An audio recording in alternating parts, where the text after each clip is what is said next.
Hi, y'all. Welcome. My name is Christy Madison, and I am the president and CEO of Absio Corporation. We're a local Denver company specializing in cybersecurity consulting, custom software development, and encryption software libraries. I want to thank you all for joining us today for a panel discussion on shifting data protection to the left.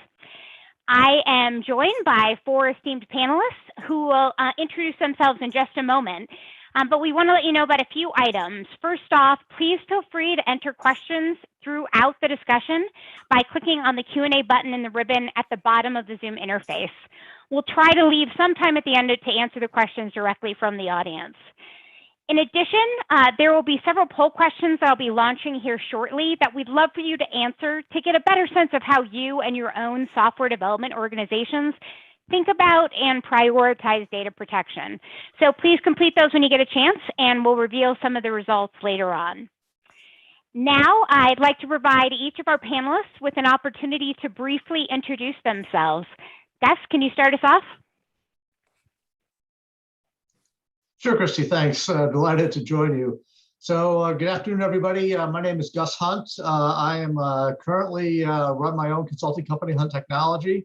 But I have a 28-year career over at CIA, where I retired from there a few years ago as the Chief Technology Officer, brought in C2S and a bunch of other things like that, and then led the Accenture Federal Services cybersecurity group before coming back to private consulting practice again. So happy to be here and delighted to be joining. Great. David? Yes, I'm David Kruger. I'm also with Absio and have been with them since the beginning. I'm one of the co-founders. Have been doing, this is my fourth software company. I've had one B2B, one B2C, and then two that have developed software developer tools. And I have prior to that was in for a little over 20 years in process and transport safety. So different career, but I've been either developing software or managing software development teams since the middle 1980s, a very long time. Great. Anand? Hi, everybody. I'm from South Denver, work for Dish Network. I'm principal engineer here. My day-to-day job involves maintaining Linux kernel, tool chains, which we use on the Dish Linux platforms, and I also mentor a lot of junior engineers. So how to write secure code, what things you need to consider, things like that. So I'm looking forward to this discussion. Great. And last but not least, Chris. Yeah, thanks, Christy. My name is Chris Meyer. I'm the director of sales at an organization called Elementary Systems, which does machine vision for manufacturing. Previously, I was the director of partnerships at an Internet of Things consortium called Riot. So I have a lot of experience with edge devices in a variety of capacities. So really excited to be here. Thank you all for those introductions, and thank you all for being here this afternoon. Despite increasing annual expenditures of hundreds of billions of dollars and millions of man-hours of labor on cybersecurity solutions, the number and magnitude of data breaches continues to increase every year.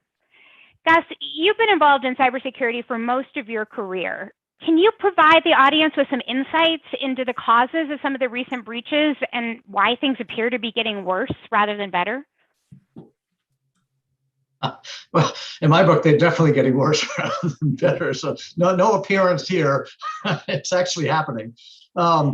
Yeah, I think, to my mind, there's four, I think, principal reasons for this. There are myriad of reasons, actually, but there's four that really come to the top of my mind. First off, there's just a lot of money in it. I mean, just look at how much money the ransomware people are getting and things like that. Stealing data is clearly a lucrative business, okay, at this stage of the game. Whether it is a ransomware attack or you're stealing account numbers or identity information or things like that so you can impersonate people and steal identities, it doesn't really matter how you do this. Or if you're a nation state actor, right, you're going here because that's where the data and the information you want to steal is for whatever your nation state advantage you're trying to develop is. The old saying that's attributed to Willie Sutton, although he claims he never said it, by the way, y'all, that when asked why he robbed banks, he says that's where the money is. Well, everything is digital today. including money. And of course, that's the reason why there's so much focus on trying to get into everybody's environment, because that's where it all is. The second reason is, in my book, is that cybersecurity has traditionally taken a backseat to the headlong rush to getting software to market. And this, unfortunately, has been true for as long as software has existed. And right now, it's actually even worse right now. And that's because of this little thing called IoT, right? We have got an explosion of additional devices that is increasing the threat surface by at least an order of magnitude here over the next couple of years. In these IoT devices, and look at the number of breaches and of the ability for people to exploit them that are existing. And so we are just continually to crank out code that itself is not fundamentally basically secure. And I think this is a huge problem that we have to begin to address and have to deal with up front. Third, and this actually goes to the other side of the equation as we think about how we build our software and build our system build networks, but bluntly, good security is too hard. It is just too hard for the average person to be able to do it well, for the average company to be able to do it well. And in particular, it's too hard for SMBs or small and medium businesses that are out there. And two reasons for that. One, not only is it really hard to do, but talent is really, really hard to come by and very, very expensive.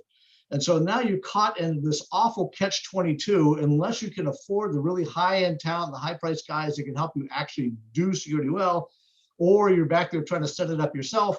No matter how you do it, it's too hard, it's too difficult, not enough talent to go around, and the adversary knows this and they're counting on it. And in fact, if you look at a lot of the recent breaches that are happening, these are not direct attacks against well-armored companies, right, from a cybersecurity perspective. They have found a way into the door through third-party vectors in order to conduct the attack, because they can get into their support network, their supply chain, or wherever it's going to be, and they get into these they're really well protected through that avenue, as opposed to directly beating their head against that brick wall. And then finally, I will tell you that for the longest time, I have felt that we have been approaching security from the wrong direction. Right? We've been really doing a perimeter / defense in depth approach to security. And the reality of that is, this is very important. You have to continue to do all that. But the reality is that the adversary is going to get in, right? It's not if, but when they get into your environment. And what we really need to be doing is focusing on what I've talked about for the longest time, as long as you've known me, Christy, this has been a hot topic for me, is what I've always called data-centric security, right? You know what the adversary wants. And as we design our systems and build our environments, what we want to do is we want to focus on what is it the adversary wants to get a hold of, right? They want your data and they want control. And then how do I minimize and limit their ability to get my data? How do I harden my data itself? And how do I ensure that even if the adversary gets into my system, they can't get out with anything that's useful across the board? How do I minimize the blast radius of the damage the adversary can do once they get inside the system? And that's how we need to begin to rethink about cybersecurity, starting from the inside, knowing they're going to get in there, out, as opposed to, in parallel with, is probably a better way to say that, in parallel with doing the perimeter defense and trying to prevent them from getting in all across the board. Fantastic, a great tie into there. As you mentioned, our current concept of cybersecurity is to defend against attacks and remedy failure by just erecting more and more and better defenses, right? Trying to protect all the potential locations where data may be at any given time and anyone or thing that might access that data, right? This whole defense in depth methodology used by intelligence organizations and is really the backbone of most of the IT security strategies for large enterprises. So David, you come from a safety engineering background, which is a little bit different, and you have a little bit of an interesting take on the current defense in depth model used in cybersecurity as opposed to what you were trained in, which is more of that inherently safer design principle. Can you explain your thoughts on why you think the current cybersecurity solutions continue to fail? Oh, well, yeah, it's because it's mathematically impossible for them to succeed. And Gus mentioned this, he mentioned the attack surface, right? So if you count all the vulnerabilities, right? And when I say a vulnerability, right, you're talking about human vulnerabilities, people that can be socially engineered, that type of thing. You're talking about, unsecure coding, bad coding practices like Anand talked about. You're talking about all the potential network issues and so forth. So you take all of those vulnerabilities and then you multiply them by the possible vectors, right? And what I mean is take a human vector. So I'm a human vector, a way to get to it, and I have multiple devices, right, that I could be socially engineered to maybe give up my credentials for or something like that. So you take all the vulnerabilities and you take all the vectors and you multiply those and you get the possible number of cybersecurity failures, right? This sort of theoretical number. And then you take all the possible defenses for that. And then you start subtracting, right? You start saying, well, we can't cover all those particular type of vulnerabilities in a network, a hardware, or device, or we don't, as Gus said, we don't have enough people to be able to implement these measures. I mean, if you start doing the simple math, I mean, you did this as a word problem in your head, right? The number of the total cyber attack potential is always going to greatly exceed the total cyber attack defense potential. And then you factor in the asymmetry of the warfare. If you're a cyber defender trying to do defense in depth, and you successfully defeat 1 million attacks, but you don't defeat one. In other words, the score is 1,000,000 to 1. Did you lose? Yeah, you lost, right? So it's mathematically impossible for a defense in depth strategy to succeed. And again, mirroring Gus, it doesn't mean that we don't have to do with these things. It means that on its own, it's not possible. So going back to the safety thing, the safety mindset it's not a security mindset. Security mindset says, how do we defend against all these attacks? It focuses on the bad guys. A safety approach looks at the data as hazardous, right? Because if it gets out in the wild, it gets stolen, it can cause harm, so it's hazardous. So it doesn't say, how do we protect the data? It asks the question, why is data stealable? Why can it be stolen? What is it about the nature of data that causes it to be an uncontrolled hazard? So that's the basic difference between a safety look at the problem and a security look at the problem. So, Gus, you had talked a lot about in your answer the whole concept of this more data-centric security model, which it seems like is what David's really kind of discussing here, which I think also has a lot of tie-ins to the more zero trust methodology that we're hearing more and more about. You know, as you discussed, it's hard, but what, besides it just being hard, are there other barriers to adoption for these types of architectures in organizations? Yeah. So I will tell you that probably the biggest mistake any organization makes is to approach solving this as a technology problem as opposed to approaching this as solving it as a business problem. Right? You can't implement all this the data-centric security practices. You can't implement encryption. You can't implement data tagging and marking. You can't implement anonymization and all these other things like that that are important to be able to control and mask and hide and protect your data in the environment without being able to go to the business and say, how do you use data? What is the data used for? Who needs this data? When do they need it? How is it used? When is it appropriate? When is it not appropriate, right? How does the business function and operate? And the same is true for zero trust. Zero trust is a great solution to minimize the damage to the blast radius. What happens in zero trust implementations that typically don't go well is that they go in and they say, oh, it's a technology problem, go ahead and implement zero trust. And then the business rebels because it gets in their way of getting their business done, right? And it doesn't have to be that way. Right? If we go in and work on solving the problem of how do I harden my data, how do I implement zero trust intelligently, how do I implement the necessary policies and governance, rules, guidelines, and all those things like that, we're having to be thought through this ahead of time, right? So that's the most important thing. You don't start with technology, you start with the processes and the governance, and those other layers are on top of that. Because then you understand how the business functions, how the business works, and you can begin to implement these things in a manner that supports the business. I can tell you, having in the past done this at depth, it's a wonderful thing when you do it well, because what you can do is you can abstract away all the complexity from the user. The user doesn't have to know that encryption is happening. The user doesn't have to know whether or not you and I can share data. I can just simply say, hey, Christy, have you seen this? And the system can say, I'm sorry, Christy isn't clear to be able to see that piece of information. She can't see PCI data, she can't see health data, she can't see whatever it's going to be. You see what I'm saying? And so what we want to do when we do this, this is called thinking through the problem ahead of time, so that when you design it and you implement it, it actually makes the business function better, as opposed to getting in the way of getting business done. I will tell you, to close on this, is that whenever the security solutions get in the way of the average employee getting their job done, the average employee finds ways around the security, which only weakens it, right? And so it really behooves us to really seriously think through, and again, do those upfront steps of thinking through, how does the business function?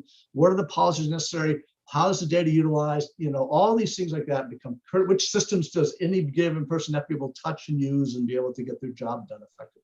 Okay. I think that's great. One of our poll questions is, which team is responsible for defining data protection requirements within an organization? And we're kind of all over, but about half of our audience, I think, was really smart and says it's multiple, right? It can't be owned by a single department, right? I think too often we see where it's, oh, this is IT security's problem, or this is legal, right, to define our terms, or everything else. And to your point, it's, you got to start with processes and policies and contracts, but then ultimately that has to be enforced all the way down and through the organization. And the easier you can make it, right, and the more user-friendly you can make it, so that to a certain extent it's even hidden.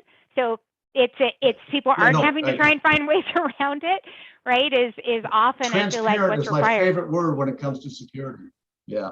No, we got to make it transparent to the user, because if it's in their way at all, they will do something or find some way around it. And all that does is make your security posture worse and not better.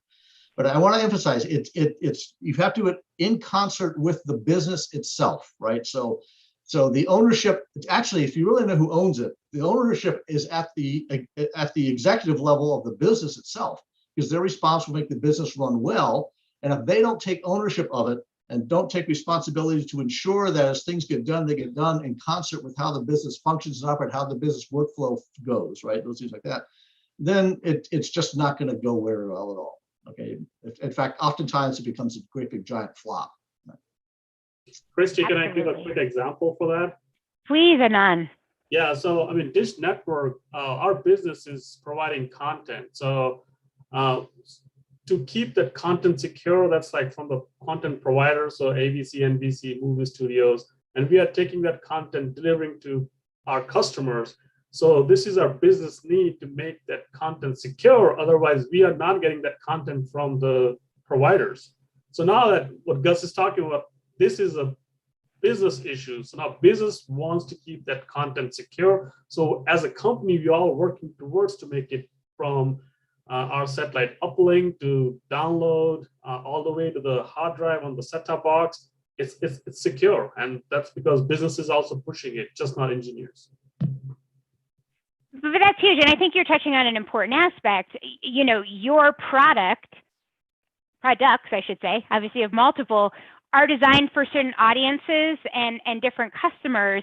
And so you understand to a certain extent that there are those expectations around that data protection, and it needs to be kind of inherently built into the software itself. And yet, I think in most organizations, as we've touched on, performance and usability features tend to always take precedence over data security and privacy.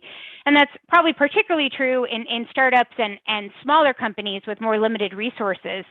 I know we personally talk to a lot of software firms that rely on their customers to host their products in secure environments, and kind of use that as an excuse so that they don't have to build in native data protection features into their applications themselves. So, Anand, in your experience as a software architect and engineer, at what stage of the software development lifecycle do organizations typically start talking about data security and privacy? It depends on which industry you're talking about, but in a startup world, in an IoT world, it doesn't even come into play, because as a startup, as a founder, I want to take my product and go to market ASAP. So at that point, I'm not thinking about security or privacy or anything.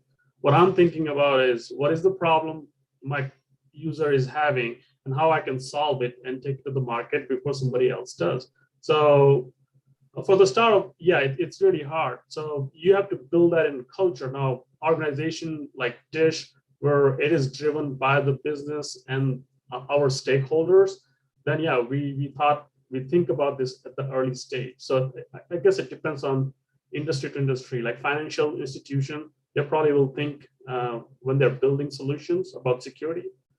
Yeah. Great. So, I agree with you. I think left and right, there's a lot of software that gets a door. And I think particularly with new products is, we've got to get that proof of concept. We got to get something out there. And then all of a sudden it gets to the point where you get adoption and things start to scale and there's no infrastructure in place or feature sets that are designed with more of that data security or data protection in mind.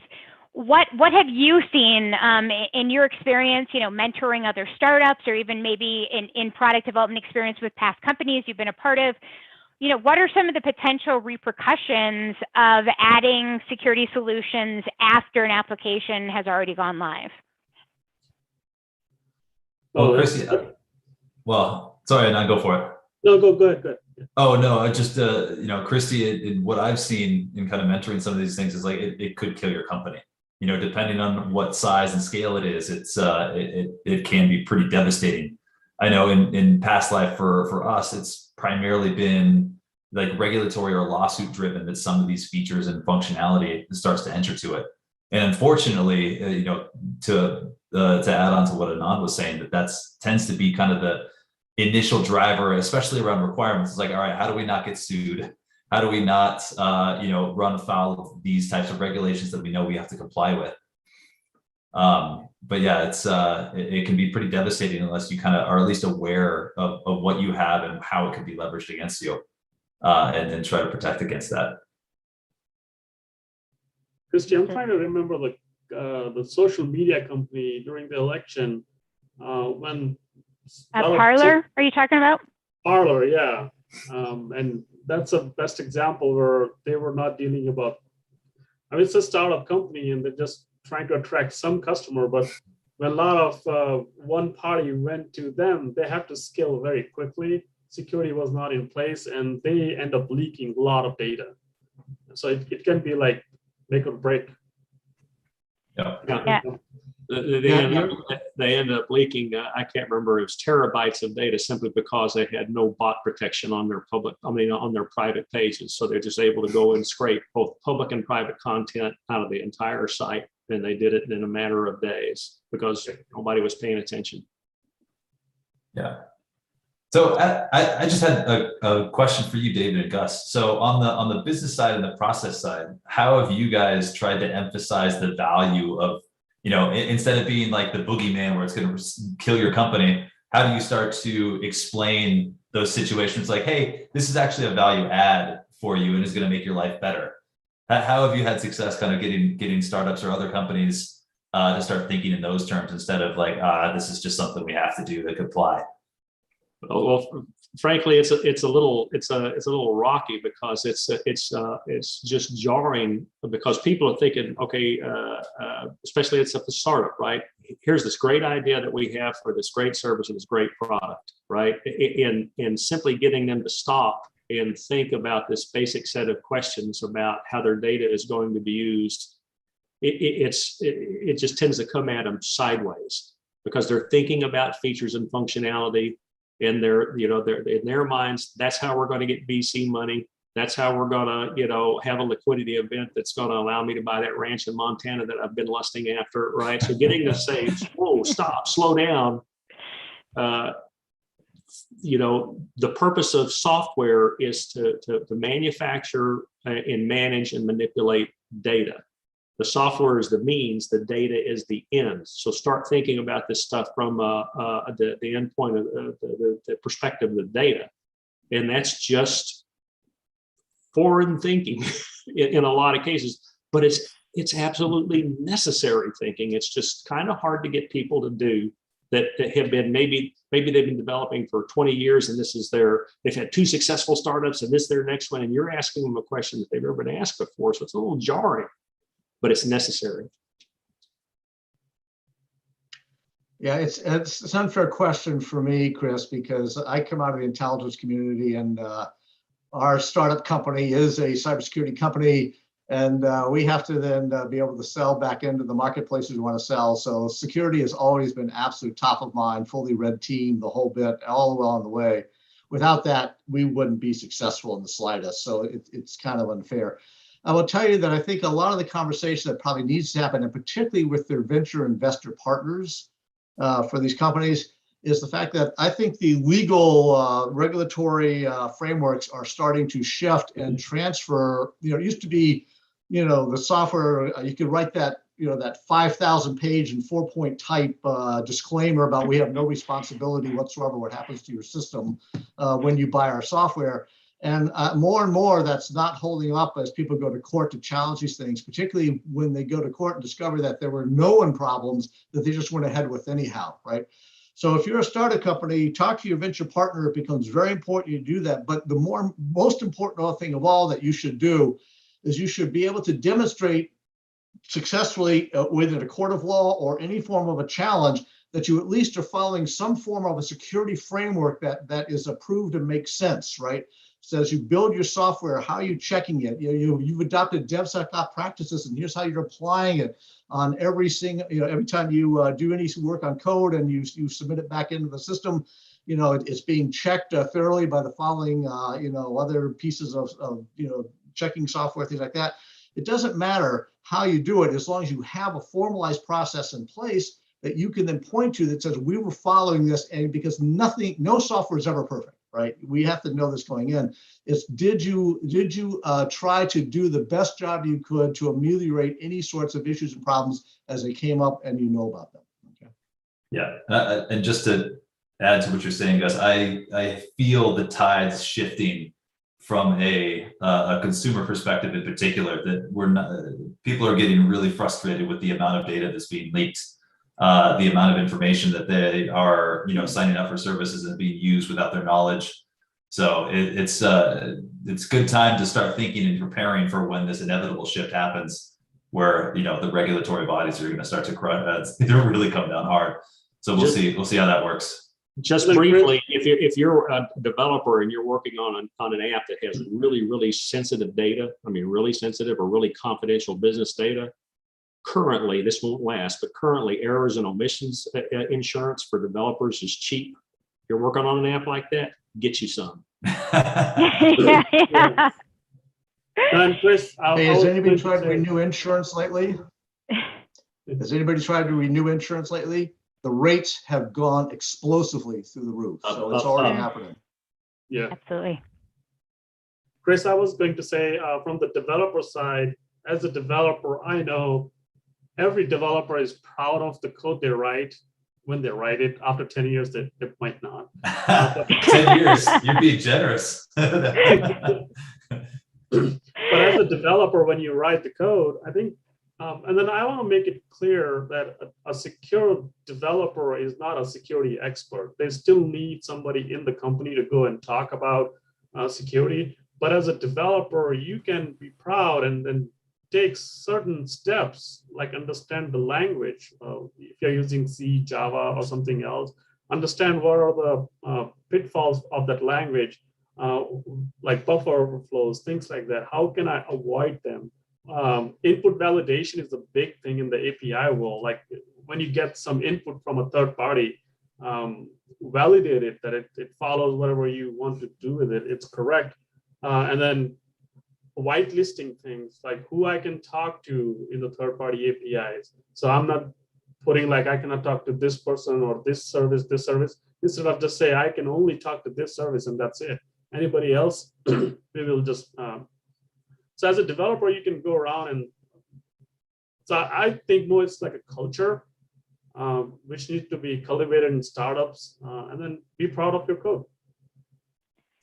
So one of our questions was, how familiar are you as a developer with the various data security and privacy regulations impacting your company? And we've got about 64% of respondents said somewhat, and about 36 are saying not at all. Nobody's saying very. And I think that's very representative. I think actually having 64% say somewhat is good. We've got I think a more educated group here. And I think there has been a lot of it. That's not my area of responsibility. I don't really want to go there. And I think part of that has to do with this, again, that more of that collaboration mentality within the organization, that you've got, for instance, legal, who's writing these terms and conditions and these privacy policies and things along those lines. And then you've got the coders and who never read that and never really know what, in theory, the company is committed to doing and what their software or service is supposed to therefore enforce. So I think right now there's this huge gap kind of between the policy makers and the technology development that could potentially enforce a portion of it. And that gap in between tends to be that miscommunication, human error land, where there's a lot of this, oh, well, I didn't know about this, therefore I'm not responsible. And I think that's where you're seeing a lot of these audits and others get people in trouble, because particularly if there's a policy in place that says you're going to do something and then you blatantly don't do it, ignorance is not bliss in that situation. That's where you're caught. So that's where I think this collaboration and communication can be so critical within these organizations. And you don't have to know the law, but you need to know what your company and your technology is supposed to be doing based on the contracts you have with your customers. That kind of ties it in. So, data security regulations have been around for decades, right, to provide guidance and best practices on how to protect a lot of sensitive data, like patient health records, financial information, so on and so forth. But we have been hearing a lot more about data privacy. And I think, Chris, that's what you were really starting to allude to, is consumers are starting to say, hey, data breaches, it's not just a security issue. This is now a privacy issue, right? And there's obviously been a growing number of national and local data privacy laws that have gone into effect, including the Colorado Privacy Act, which was just signed into law in July. David, you're a general data protection kind of a expert here for what's been going on in the EU, and I know you've kept your eye on a lot of what's been going on locally as well. Can you maybe help us better understand, what the differences and similarities are really between quote unquote data security and data privacy, and how data privacy maybe is impacting or needs to impact future product development initiatives? Well, okay, so we'll do this at a couple levels. At the top level, the difference is basically it's legal, right? It's policy differences and so forth, because you're dealing with personal information when you're talking about privacy.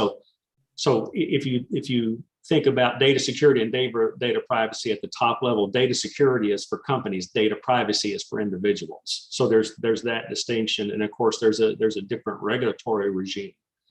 But from a developer standpoint, because we're talking to a developer audience here, right? From a developer standpoint, in terms of a data-centric approach, it's all about controlling who has access to that data and what they can do with it when they have access to it, right? So at that point in time, at the policy level, companies, organizations, government organizations on one side, individuals on the other. At the operational level for a developer, there's no substantial difference, right? It's still about being able to control access to data and how that data is used. So they're essentially identical. Now they're use case driven, right? But it's all about being able to control just two simple things: access to data and what it can be used for once accessed. So from that standpoint, they're identical. So I think we touched a little bit on I'm sorry. Oh, no, please go ahead. No, I was just going to say, I have an old adage, which is say, privacy and security. Well, you can't have good privacy if you don't have good security. Okay, that's just the bottom line fact of life. Okay. I agree. I mean, I think in order for you to have any kind of opportunity for control, you have to at first restrict some degree of access, right? So there's always going to be that kind of security component that's a piece of that. And I think that's, we're talking a lot about data privacy. We're talking a lot about, in general, a lot more has been coming out in the news around how much data is collected on people that they don't necessarily know is being collected on them at any given point in time. And a lot of this has been driven, I think, by the explosion in more of the mobile and IoT or smart things devices that are now being used in a lot of everyday capacities that weren't previously. So I know, particularly Chris, you've had a lot of experience on this side, both as, being part of companies that were developing quote unquote smart things, as well as seeing a lot of the development initiatives that are going on, around this. How is the growth in kind of more of this edge computing and IoT impacting data risk and product design considerations? I mean, it's a very dynamic process right now, just because depending on the industry, the types of data being generated might be mundane, like just temperature information, pressure, humidity, whatever. But then when you start to layer it into areas that have, knowing that data can give you a lot of side channel information that you normally wouldn't want access to. Like, hey, you know what, when that temperature goes up, that probably means a machine's running, or something else is going on in the facility that you don't want people to know what's going on inside of. Gus, I'm sure that you can resonate with that part of it. I think you said something, but there's a little bit of a delay there. So I missed it. Sorry, Gus. But the interesting part is, and what I'm seeing is that depending on where that data is being generated, there are scenarios where it's actually valuable for not only consumers, but also individual business units or whoever to share that information. So like one example, and Christy, we've had this conversation where if I've got like a Fitbit or a fitness tracker or something like that, I would love to share that with my doctor or healthcare provider or, diabetes studies or whatever. But I sure as heck don't want to just like, here's a database file with all this information. But I want to know who's accessing it and when. So that zero trust starts to become really interesting. And so as a product designer, what I would, and as a consumer myself, like I want to see companies thinking in those terms. Like I am more than happy to share information, but I want to be absolutely certain who's using it, when, and why. So that's where I'm hoping things are moving.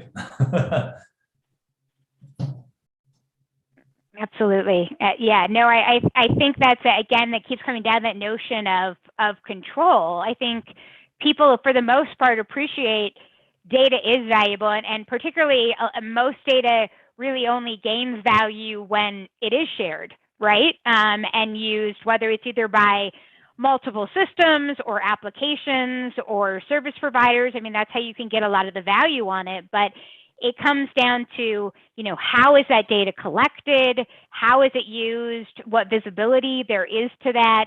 How much control there is? And I think from a developer standpoint, I think that's maybe useful for people to understand that, it's not only understanding what it is that your application, what data your application is collecting and processing, but ultimately is your software integrating with other applications, right, that may be using data differently, and therefore how does that, access and control need to be kind of applied. David, I think you had kind of a brief overview around some potential kind of design considerations that software developers might want to use in thinking about how to protect and control data at different aspects of a life cycle. Do you want to touch on that now? Yeah, I do. And there's a simple construct. So everybody in this meeting has been at that design kickoff, right?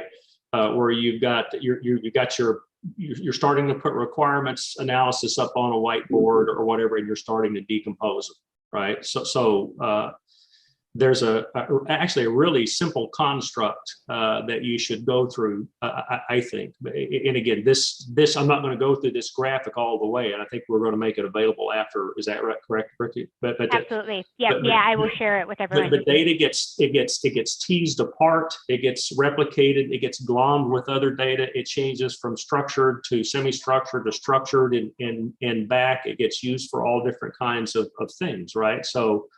But at the beginning, at the requirements analysis phase, you should be basically asking some simple question. And this should be the first thing that you decompose, kind of move this data security and data privacy to the left, right? Is who's got to have access to this data, who is not, on what devices or not, where, maybe geographically, if that's a concern, like it is for a lot of businesses, right, that have intellectual property protected, they shouldn't be able to open their data in China, right, for something like that.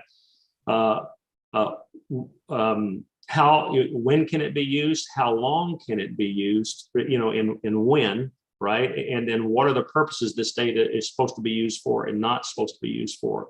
So if you're doing your initial decomposition and you start with those requirements, then everything else from your design should be able to support whatever you come up in that requirements analysis / decomposition exercise.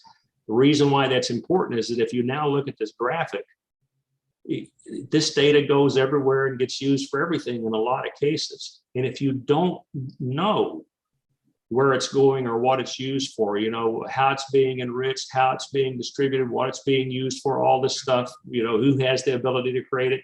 If you don't know this stuff, then you are always going to be perpetually behind in trying to figure out how to keep it private or make it secure.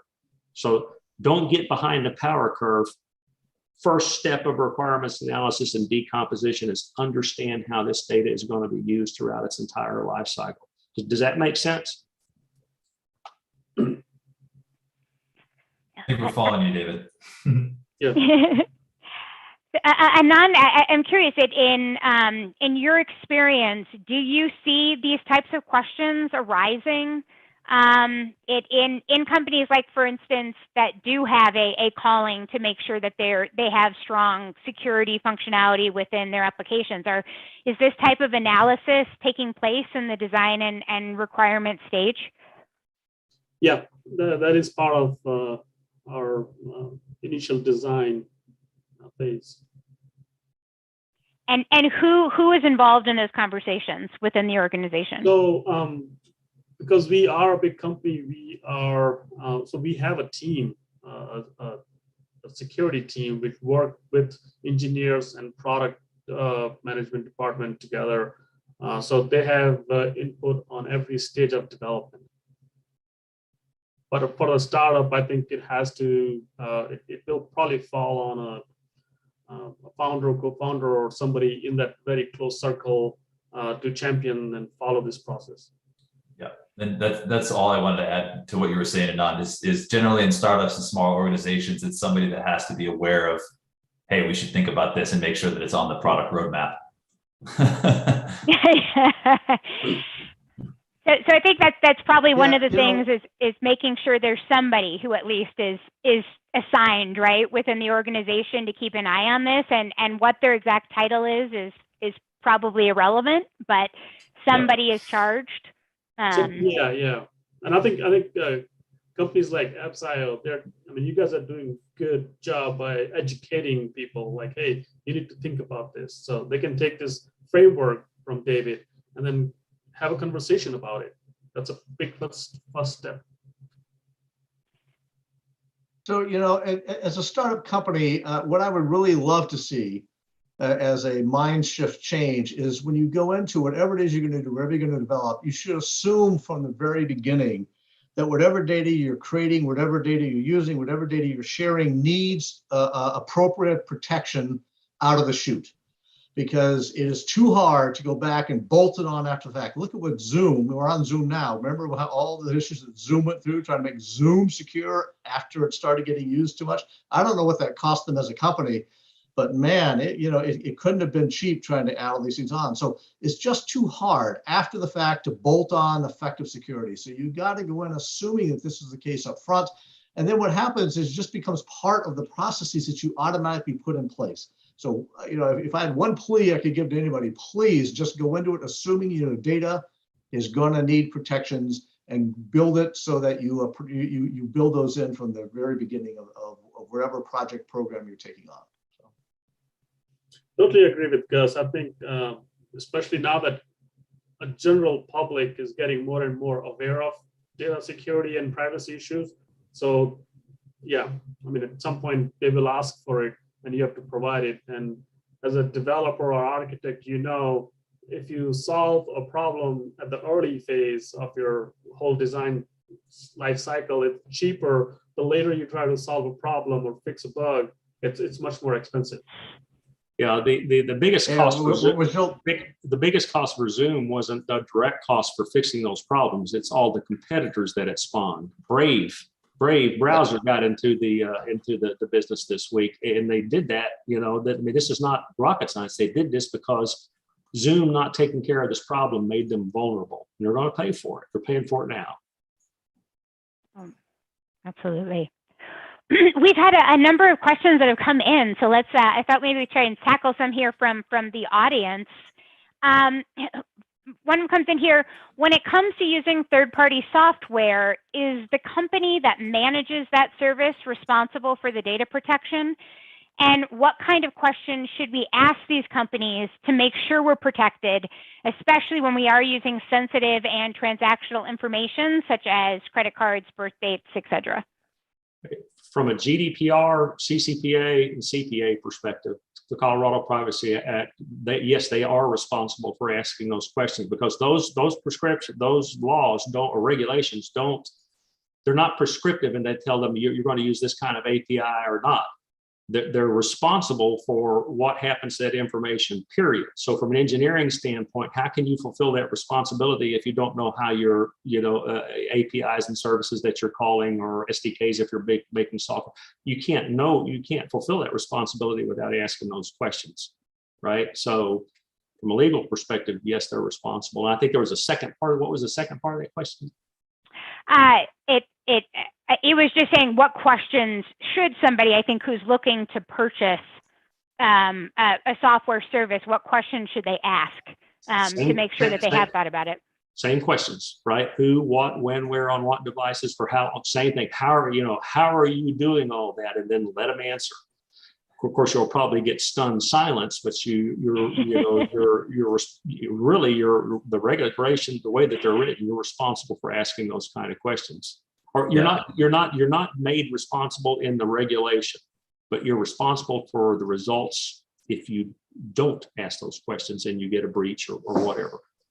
I would also heavily advise looking through the terms of service of any of those companies that you're operating with, because I'm sure there's clauses in there where it's like, hey, you didn't send the data to our repository in the right manner, you didn't adhere to these policies. There's a lot of gotchas. Even though you're paying somebody to do this service for you, you always want to be aware of, like, well, hey, you know what? We're only concerned about this area over here. So anything that happens outside of that is kind of on you. So data transmission, encryption policies, if it's a breach by an employee, are you liable for that? Or is that something that they're liable for? There's all these different avenues, and Gus and David both mentioned this, like, social engineering is a big problem, and knowing, like, if a breach occurs through a method like that, you might be responsible, even though you're paying for them to be, the security service provider there. So it's just something to be aware of. Absolutely. Got another question here. Isn't cybersecurity an issue investors will start taking into consideration? I think we touched on this a little bit, but does anyone have something more to add on that, specifically as it relates to both the investor due diligence process and maybe ongoing accountability for organizations? It depends on who your investors are. So some of them do a lot of due diligence, some of them don't. And I had a mentor once that his big thing is, if you don't have anything worth stealing in the house, don't buy a lock. So there's some investors are kind of thinking like that, like, hey. But it's just the nature of the data, right? I mean, that's, again, it goes back to the data question. Yeah, exactly. The software serves the data, not the other way around. So if if you're a VC and you're looking at a company that's going to be handling regulated data of some sort, or something that even has, in the IoT space, that has life safety issues, better ask about security, or you're liable to see a very successful company get sued out of existence, and there goes your money. Yeah.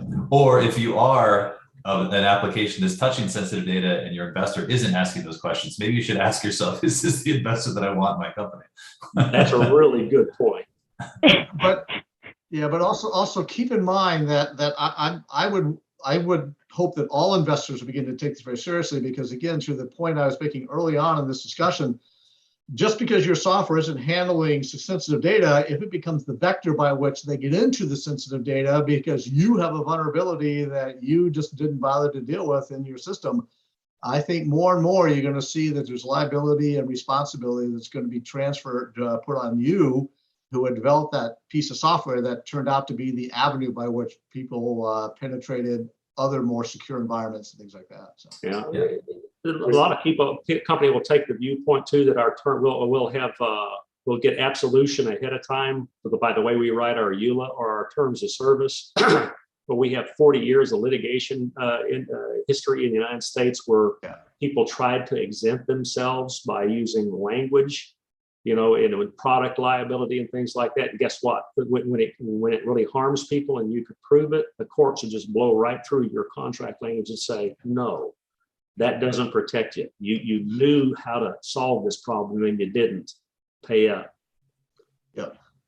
And that's the due diligence phase, and that's why it's very important to really adopt full-blown DevSecOps practices when you engage and you're building your software, because you want security to be at the heart of everything that you're doing.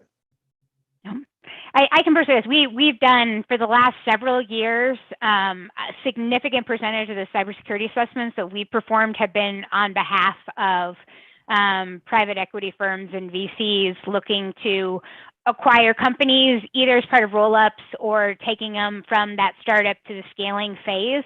And I have seen a number of them walk away from deals that just said this is going to be either prohibitively expensive to add in the type of privacy and security functionality that we need later, or there's so much risk that's already been put out there that we don't want to have to inherit.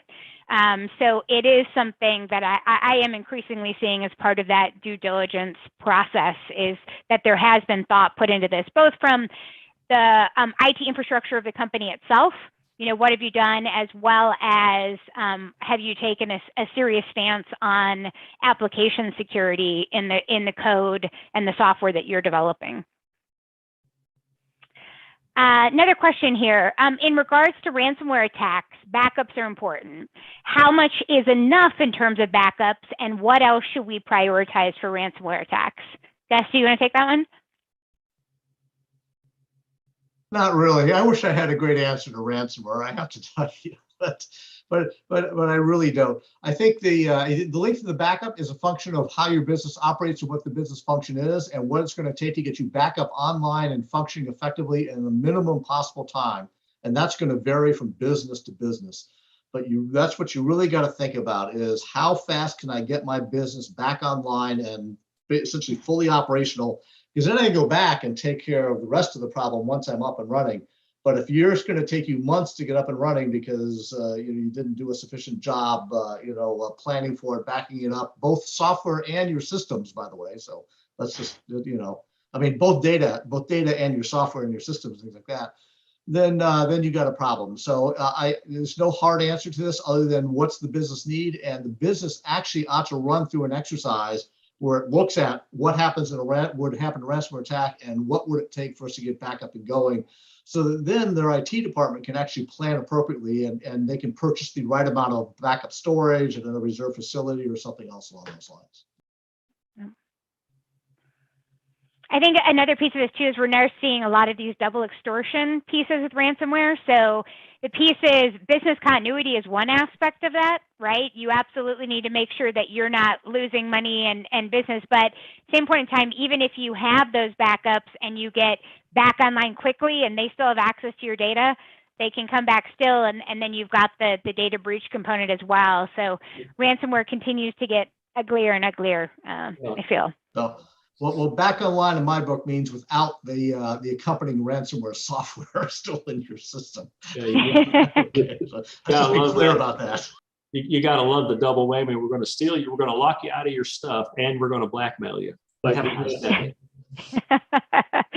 Brilliant. Well, once they got your data, that's the blackmail, but that goes to the point that we've been trying to get at here, which is you got to think about your data ahead of time. And how am I going to protect it so that if somebody gets in and conducts a ransomware attack against your systems, hopefully, well, they get out the door as a bunch of encrypted garbage. Instead of you having to deal with encryption on their end of the problem, they're going to deal with encryption on your end of the problem. The harder you can make this right, the more likely it is they're going to go bother somebody else. Okay, you know, that's still a true adage in the world of cybersecurity. Just don't be the slowest guy, the slowest person. When it comes to this. Don't be the easy target. We've got several people who've asked some very, very good questions around how can you find trustworthy, talented, security literate focused developers, right? To build. Where do you find these guys? The programmers that actually specialize in this. Anybody want to take that one on? Go to DEF CON. DEF CON, that's what I was thinking it on. There are not many, and they're all busy. It's a real problem. I think hiring them will be very expensive. So the other way is to go start mentoring people and then go from there. Yeah, I can say I think what we see a lot is startups and small companies hiring, lower cost developers, still good developers that can really build out that feature functionality, and then either bringing outside services or having, if you know somebody who is a senior, kind of more of a security architect who can just come in and on a consulting basis and then help, as Anand said, mentor those people or do code audits or help in that design architecture stage. So you set yourself up to be in a good spot. I think that can sometimes be a win-win, because especially if you're developing software that its core functionality isn't necessarily security, you probably don't need a full-time necessarily security engineer on staff. But as we talked about, you've got to have somebody who is focused on this, and when a data security or a data privacy technology question comes up, you have a go-to resource that can help walk you through that and can help guide you. So keep costs down, but still keep it top of mind would be my thought. There's one company that I could recommend if people are looking for that fractional, DevSecOps talent or board or advisor or whatever. There's a company called Bolster, which is, I think it's a Colorado company. But for folks that are looking for just to connect with people in that vein, I found Bolster to be a good place to look. And then going back to when I was talking about secure coder versus security expert, so you can go and have a security expert as a contract, but the people you're hiring, make sure they know how to write secure code, and that should be easier, because once you have secure code, you are already minimizing the impact of the landscape of threat. Yeah, and I think keep just two domains, right? Secure code and secure data, right? And you have to do both, because got to do both. Yeah, absolutely. So I don't know if you saw the. Oops, I'm sorry, Christy. Are you going to say something? No, I was going to say ahead. quickly. I don't know. Yeah, AI. Everybody's looking to AI as the salvation for writing secure code. You saw the recent article that came out that said AI writes buggy code too. Insecure code too, I should say, right? Yeah. So. A holistic approach. Machine learning and AI are still only as good as what you're trained it on. Exactly. And we're not at Skynet yet. It's we're a long way from that. I mean, you've got to have people look at the code and know what they're doing. Absolutely. And you got these long chains of causation, right? As Gus mentioned, you might not be the person that had the breach, but you might be the vector to it. So that's still a long chain of causation. It's still something that you got to have people think through, not a machine. Absolutely. Well, we, believe it or not, are out of time. This is flown by. I want to personally thank all of our panelists. Thank you so much for being here. To the audience, we appreciate the questions. We hope you found value. And I know all of us, I think, are open if you guys have additional questions or want to reach out to us on LinkedIn or other avenues. We'd love to continue the conversation. So thank you so much, and have a wonderful afternoon. Thanks, everyone. Thank you all. Thanks, everybody. Bye.